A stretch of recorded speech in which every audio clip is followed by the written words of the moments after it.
Assalamualaikum warahmatullahi wabarakatuh. Perkenalkan, nama saya Arya Panangsa Muid. Saya dari Prodi PGSD kelas 1C. Tujuan saya di sini untuk menjelaskan sejarah penemuan sel. Sejarah teori sel. Penemuan sejarah sel yang telah terjadi sejak 300 tahun yang lalu dianggap sebagai bagian dari membran selaput.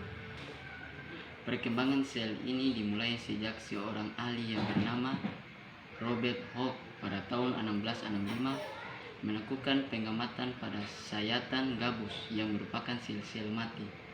2. Carl Nagel pada tahun 1835 mempelajari peristiwa pembelahan sel, di mana inti dari plasma sel mengalami pembelahan untuk menjadi dua sel anak. 3.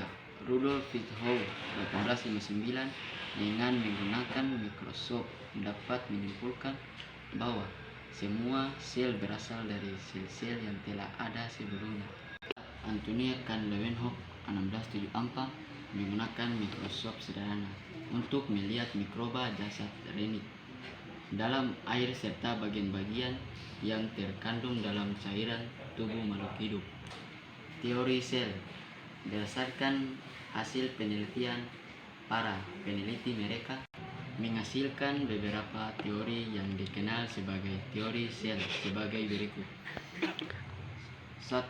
Setiap organisme hidup terdiri atas satu atau lebih sel. 2. Sel merupakan kesatuan struktural, fungsional, dan herediter. Terkecil sebagai bagian organisme multisel. 3. Semua sel hidup berasal dari sel dan berkembangbiakan melalui pembelahan sel yang berasal dari pembelahan sel lain yang sebelumnya hidup. 4. Sel merupakan unit aktivitas biologi yang dibatasi oleh membran semipermeabel yang dapat melakukan reproduksi sendiri pada medium di luas makhluk hidup.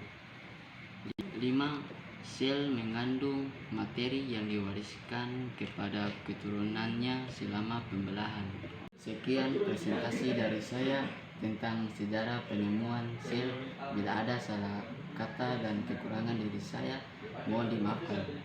Wassalamualaikum warahmatullahi wabarakatuh.